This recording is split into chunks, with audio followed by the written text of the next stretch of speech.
Hello everyone and welcome to a brand new video, and today we're here for episode 2 of the F1 2021 My Team, and we're going to Azerbaijan for the second round of the season, which should be absolutely amazing. I mean, Baku is known to be an awesome track in real life and in the F1 game, so hopefully we'll be able to see a lot of action in the race as now we load into the race weekend. And for practice, I've decided to do the quick practice sessions. It's so much more convenient and it helps us get into the action a lot quicker. So let's move on to qualifying right about now.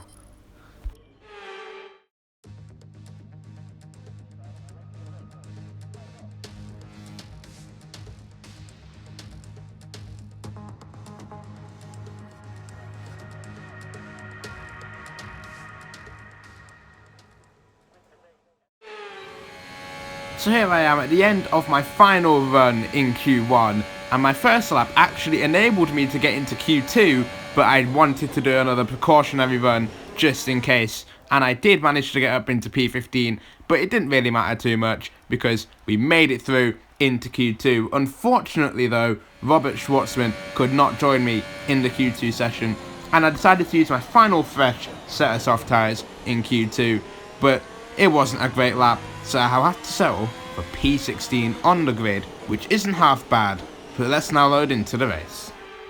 Ahead of you, Giovinazzi behind. Pit window opens in 5 laps time. 5 laps, 26 laps to go. So I ended up getting P16 with a choice of a fresh set of soft tyres for the Grand Prix. The grid lineup disappeared on the Xbox app, so just assume the grid: 2 Mercs and a McLaren of I think Ricciardo in P3, Verstappen in P4 and Norris in P5. But we are now revving up to 5 red lights here for the Azerbaijan Grand Prix.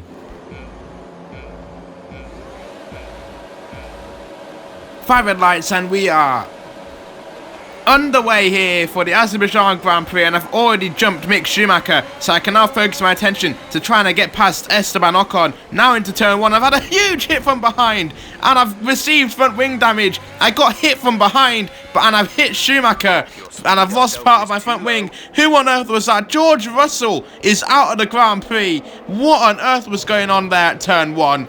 Absolutely unbelievable start. I've lost half of my front wing. I'm going to have to get a repair as we move on, as we see Ocon, for some reason, was ghosted at the apex of turn 2. It doesn't matter too much though. As we move on to lap 2, I've repaired my front wing and I've fit on a set of the medium tyres.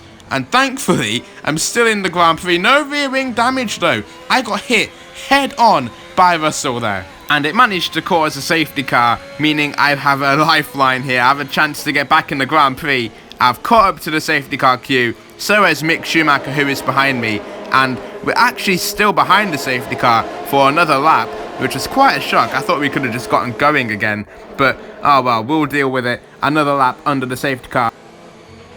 Safety car is in this lap. Safety car in this lap. Let's make sure those tyres are up to temperature, and remember there is no overtaking until the timing line. Stay in position until the green flags.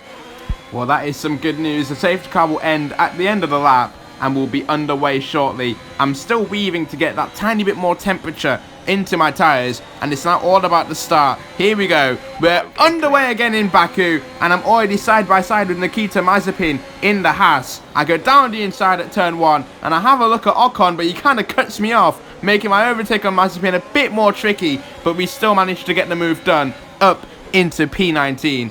And that is, well, not really the worst start in the world. Now we need to try and focus our attention on Esteban Ocon once again. Hopefully, I'll be able to overtake him. The Alpine engine is a little bit weaker than the Ferrari engine. I'll send it down the inside, and that should hopefully be the move done. No, Ocon actually is able to stay on my outside line, and I tried to push him into the curb, and look how wide I have to go, literally nearly into the barrier, but we're still going wheel to wheel, going through to the end of the first sector, through the left-hander. I cut him off and go to the apex, meaning he has to now deal with Mazepin. A bit of revenge there from my part.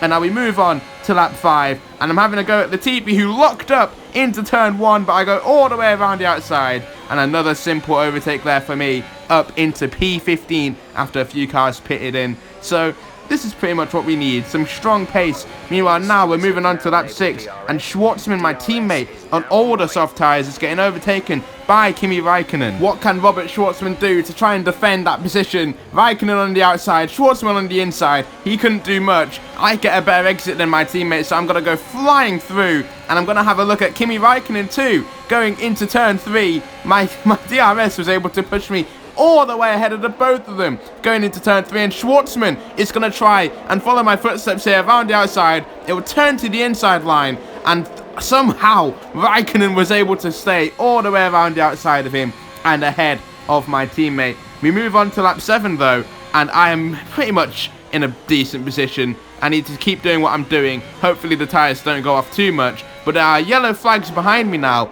and it looks like a McLaren is going out of the Grand Prix. Lando is out. He's got an engine failure. The same thing that happened to Ricciardo in Bahrain. McLaren are just not looking good in terms of reliability. Meanwhile, someone else who isn't looking good is Raikkonen here, being overtaken by both Mercedes cars. You see me going through turn 1. I am sweating at the prospect of fighting the Mercedes again. We saw what happened in Bahrain, so this time I've got to try not to take too many risks this time round. I'm not really fighting them, but here I'm just kind of thinking of the entertainment factor. I want to see a little fight here in this Grand Prix. So here goes Valtteri Bottas going around my outside, and that could have been absolutely awful. Somehow we make a tiny bit of contact, and Bottas was able to get the move done around the outside. I did not get the great traction I needed to stay ahead of him there. So Hamilton is all over the back of me. Maybe, if I am lucky, maybe if I have enough power and ERS, I'll be able to have a look at Valtteri. Hamilton had a look on the straight there at me, and he's going to fly through with that Mercedes engine. So Hamilton moves up into P5. He's going to attack Valtteri Bottas. I'm going to also have a look down the inside of the fin. Down the inside of Hamilton too, and we actually made contact. We banged wheels, but somehow I don't think I received any damage, so I'm able to stay in P4. But the pain isn't over. Hamilton now on the straight, looking to go down my inside through turn 3. I'm going to try and hang it round the outside of him, and now through turn 4, I am absolutely sure that I won't be able to stay ahead of the Mercedes. I nearly lose the rear, but somehow we're still going wheel to wheel. Now at the end of the first sector, I have to try and hang it round the outside. It will turn to the inside line, and somehow we are still ahead of Lewis Hamilton. That was actually quite fun somehow. And quite frankly, I don't need to be trying to defend of the two Mercedes. I am just thinking of the entertainment. And behind the two Mercedes is Daniel Ricciardo, who's actually caught up to the whole train that I've now got. And Hamilton is eager to go down my inside. I let him go this time. I know the damage I've caused for the Mercedes team. I let Bottas go too. And I'm not going to fight Ricciardo. I'm going to actually indeed help him out by just staying out of the way of the Australian. He will fly through with that Merc engine. The two Mercedes are going wheel to wheel going into turn 1. And Ricciardo going down the inside of Hamilton. Hamilton has lost 2 places on the straight, or has he? He's able to hang on the outside line, meaning into turn 2, what can Ricciardo do to stay ahead? He will hang it on the inside line, and the 2 Merc-powered cars are going wheel to wheel on the back straight. This is unbelievable racing. Hamilton on the right, Ricciardo on the left, now into turn 3. Ricciardo on the inside line. Hamilton nearly goes into the barrier, and they're still going wheel to wheel. Hamilton might just have to give way, and Ricciardo is up ahead of the Silver Arrow. Unbelievable stuff. As you can tell, I wanted to get involved in that little battle, but I simply watched. It was marvellous to watch right there. And Verstappen has also gone ahead of me. I don't have the pace to match these guys. And now on lap 13, I'm going to make my final pit stop of the Grand Prix. I'll be moving on to another set of the medium tyres for the final 13 laps of the Grand Prix into the pit lane. I'm absolutely in love with that pit entry. I can go flying in and still make it to the pit speed. And now in the pit lane, hopefully the team will give me a good pit stop.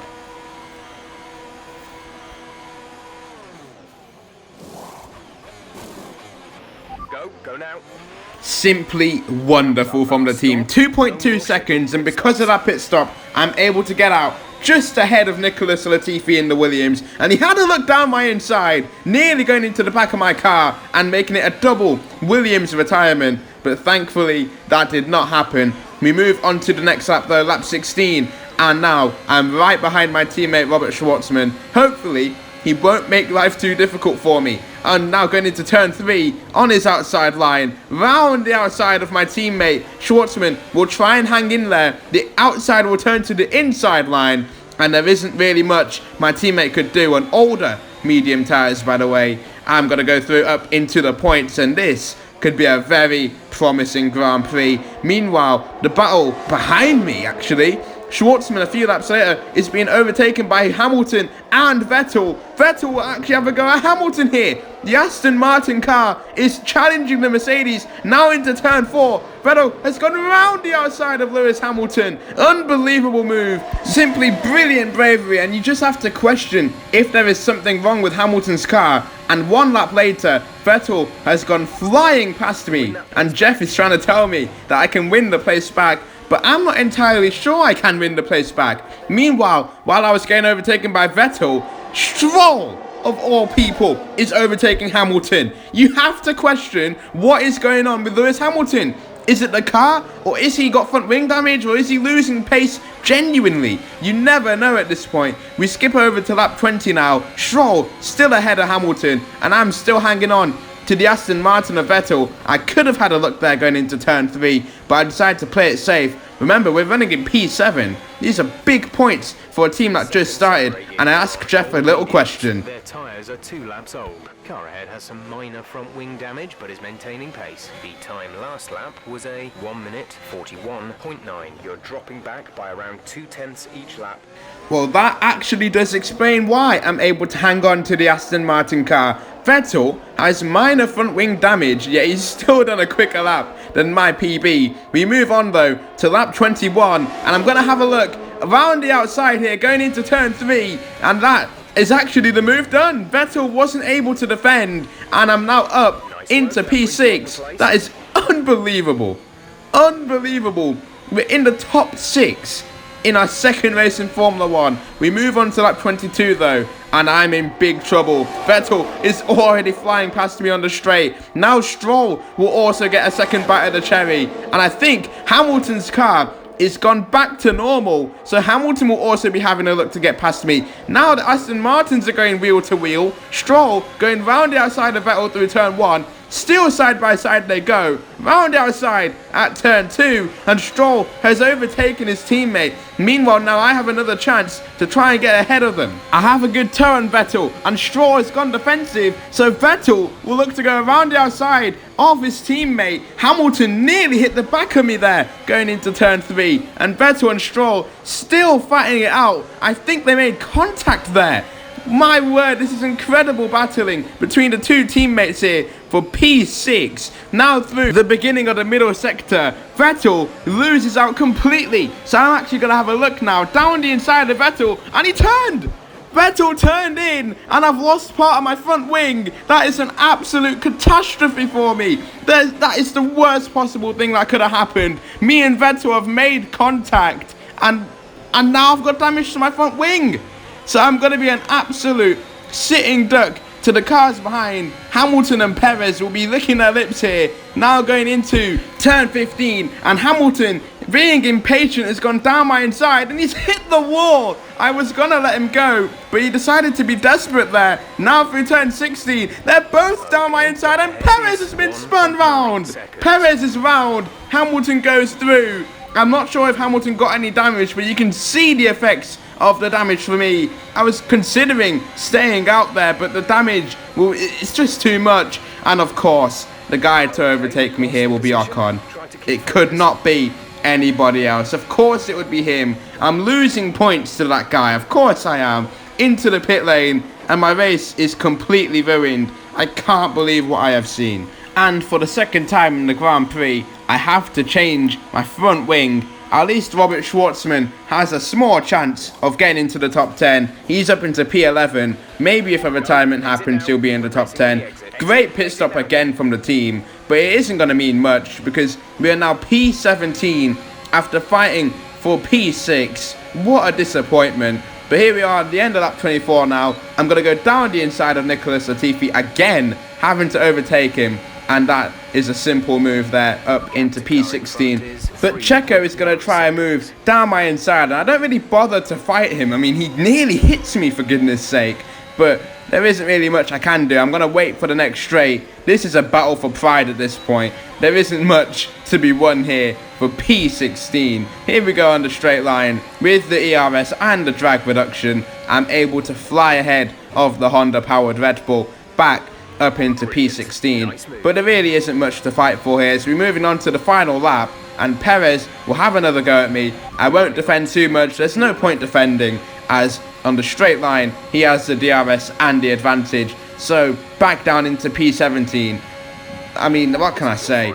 We could have been fighting for such a good position, but now we're only fighting for P16. The only reason I'm doing this here is just to give myself something to do for the end of the Grand Prix. And I'll have a little look around the outside, but I wasn't able to make the move to stick. But I'll have a little go down the inside once again. We do make contact, and the curb ends up spinning me round, and that really does sum up my Grand Prix here. It was going so well, and now we are completely in the bin. Meanwhile, someone who is not in the bin is the Mercedes of Valtteri Bottas, who is going to win 2 races in a row. And he finds himself being joined by a McLaren driver of not Lando this time, but Daniel Ricciardo getting his first podium for McLaren in P2. Verstappen came through to finish in P3, but for me, a very disappointing P19, which could have been so much more.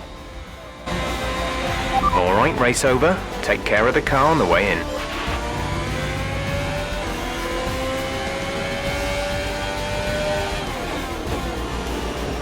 And back at the factory as well. And some pretty handy driving for good measure. Anthony, tell me, what was it that helped them achieve this success? Without a doubt, the safety car changed everything today. The key to their success was keeping calm and reacting to the situation quickly. We've seen teams in the past throw away wins because they were too hesitant, but here they were decisive, and that's allowed them to take the advantage. You can see the drivers starting to approach the podium for the victory celebrations. A real team victory today. Everybody played their part. Congratulations then to Mercedes, your race winners today. So that, guys, we'll end today's video. Thank you all very much for watching. Be sure to like and subscribe for more content, and thank you for the continuous support I have received, and I'll see you all in the next video. Goodbye. What effect this result has had on the drivers' standings. More points for Valtteri Bottas, further solidifying his lead at the top of the table. Let's focus on the driver of the day, Anthony Davidson. Who do you pick? Fernando Alonso. Wherever he is, whatever team he's in, when is he not just brilliant? He'll give you a performance every time, just like he's done today. It's time to check out the constructors' standings. Mercedes continue to extend their lead. Meanwhile, Alpine move up the table with another strong performance this weekend. After an event like that, who knows what the sport has in store for us next time?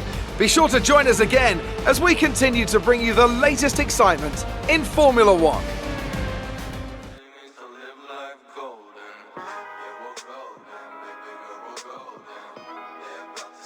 Shine,